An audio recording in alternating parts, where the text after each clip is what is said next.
આકાશવાણી સમાચાર નિકિતા શાહ વાંચે છે. સૌપ્રથમ મુખ્ય સમાચાર. પ્રધાનમંત્રી નરેન્દ્ર મોદીએ વાયનાડમાં અસરગ્રસ્ત વિસ્તારની મુલાકાત લઈ અધિકારીઓ સાથે સમીક્ષા બેઠક યોજી રાજ્યને તમામ પ્રકારની મદદની ખાતરી આપી. રાષ્ટ્રપતિ દ્રૌપદી મુર્મુને તિમોર લેસ્તેના સર્વોચ્ચ નાગરિક પુરસ્કાર ગ્રાન્ડ કોલરથી સન્માનિત કરાયા. પ્રધાનમંત્રી નરેન્દ્ર મોદી આજે નવી દિલ્હીમાં વધુ ઉપજ આપતી આબોહવાને અનુકૂળ અને બાયોફોર્ટિફાઈડ પાકની 109 જાતોનું વિમોચન કરશે. બાંગ્લાદેશમાં હિન્દુઓ પરના હુમલા બાદ રાજધાની ઢાકા અને ચિત્તોગ્રામમાં હિન્દુ સમુદાયના હજારો લોકો દ્વારા સતત બીજા દિવસે પણ વિરોધ પ્રદર્શન કરાયા. હવામાન વિભાગે આગામી 5 દિવસ દેશના પૂર્વ, ઉત્તર પૂર્વ અને ઉત્તર પશ્ચિમ વિસ્તારોમાં ભારે વરસાદની આગાહી કરી છે અને પેરિસ ઓલિમ્પિકનું આજે સમાપન થશે. આ સ્પર્ધામાં ભારતે 1 રજત અને 5 કાંસ્ય સહિત 6 ચંદ્રકો જીત્યા છે. સમાચાર વિગતવાર. પ્રધાનમંત્રી નરેન્દ્ર મોદીએ ભૂસ્ખલનથી પ્રભાવિત કેરળના વાયનાડને સંપૂર્ણ સહાયની ખાતરી આપી છે. સોશિયલ મીડિયા પોસ્ટમાં શ્રી મોદીએ આપત્તિ પર ઊંડી ચિંતા વ્યક્ત કરતા કહ્યું કે દુર્ઘટના બાદથી તેઓ પરિસ્થિતિ પર નજીકથી નજર રાખી રહ્યા છે અને કેન્દ્ર સરકારે અસરગ્રસ્ત લોકોને મદદ કરવા માટે તમામ ઉપલબ્ધ સંસાધનો એકત્ર કર્યા છે. પ્રધાનમંત્રીએ ગઈકાલે આ વિસ્તારનું હવાઈ સર્વેક્ષણ કર્યું હતું તથા પીડિતોને મળ્યા હતા અને રાહત શિબિરોની મુલાકાત લઈ ઘાયલો સાથે વાતચીત કરી હતી.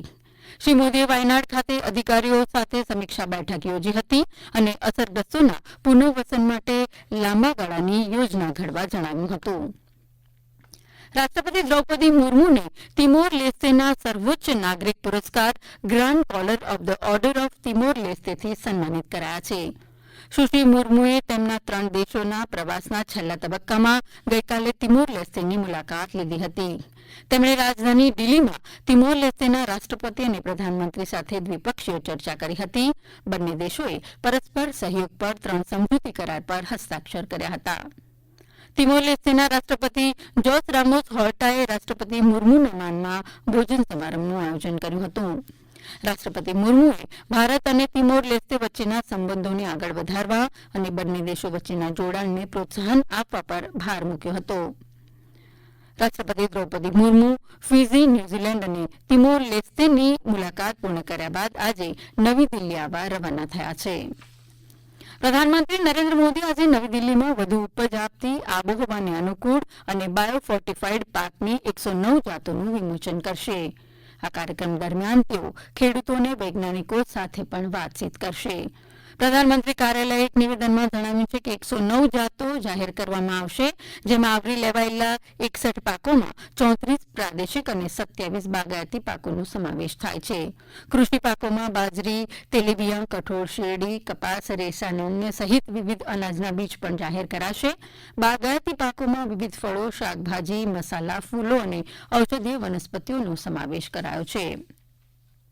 નેપાળ સરકારે આપેલા નિમંત્રણના પગલે ભારતના વિદેશ સચિવ વિક્રમ મેસરી આજથી 2 દિવસની નેપાળ યાત્રા પર જશે, જેમાં ભારત પાડોશી પ્રથમની નીતિને પ્રાથમિકતા આપશે.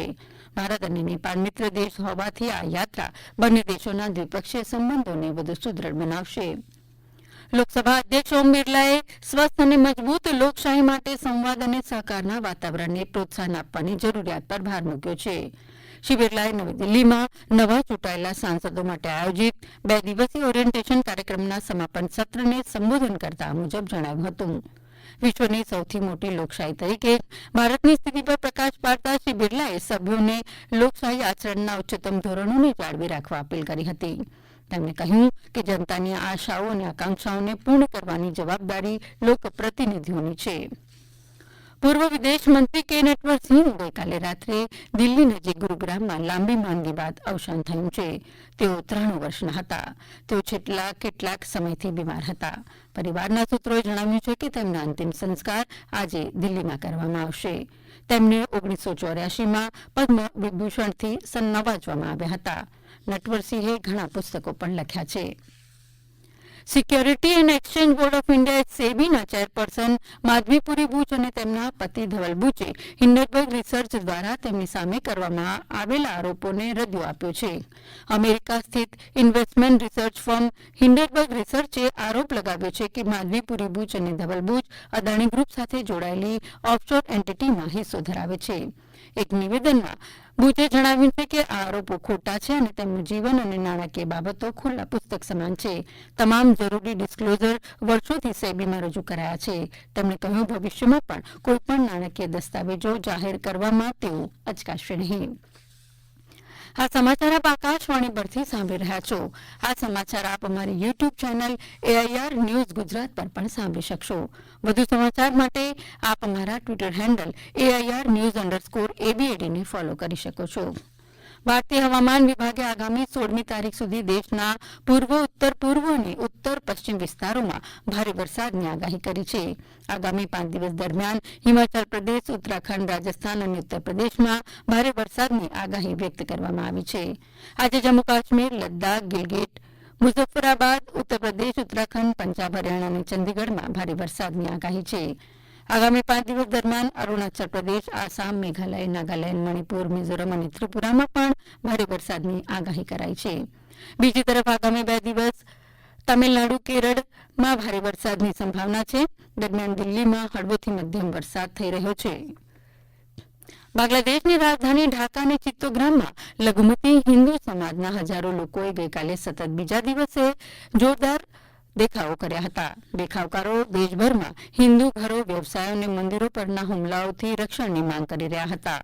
તેઓ લઘુમતીઓ પર હુમલા માટે જવાબદારોને સજા કરવા માટે વિશેષ ટ્રિબ્યુનલની રચના કરવા, લઘુમતીઓ માટે સંસદમાં 10% બેઠકો ફાળવવા અને લઘુમતી સંરક્ષણ કાયદો ઘડવાની માંગ કરી રહ્યા છે.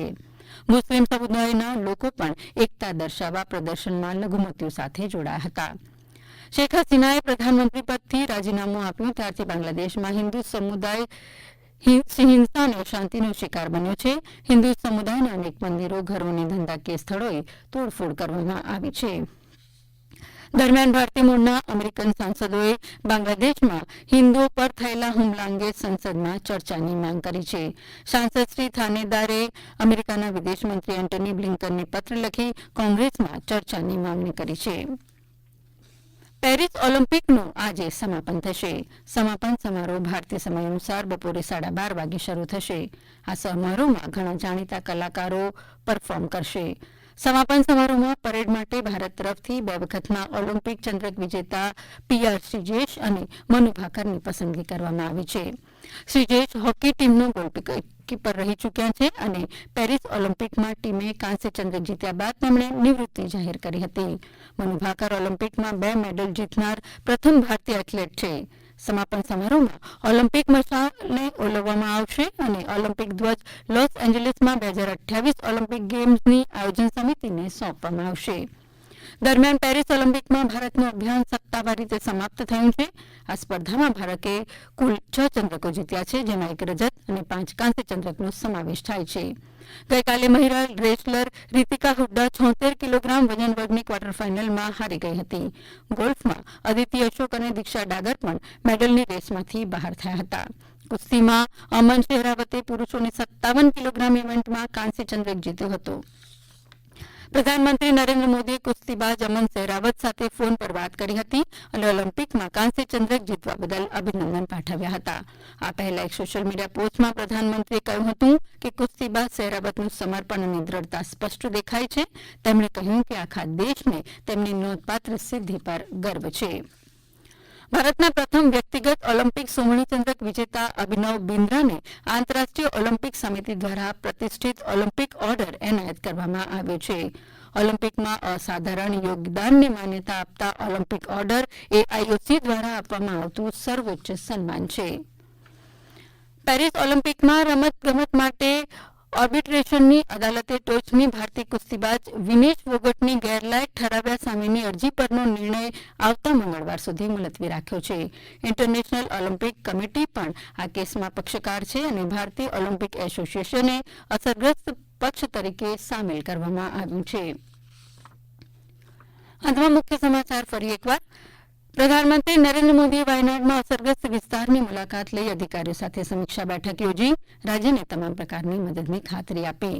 રાષ્ટ્રપતિ દ્રૌપદી મુર્મુને તિમોર લેસ્ટેના સર્વોચ્ચ નાગરિક પુરસ્કાર ગ્રાન્ડ કોલરથી સન્માનિત કરાયા.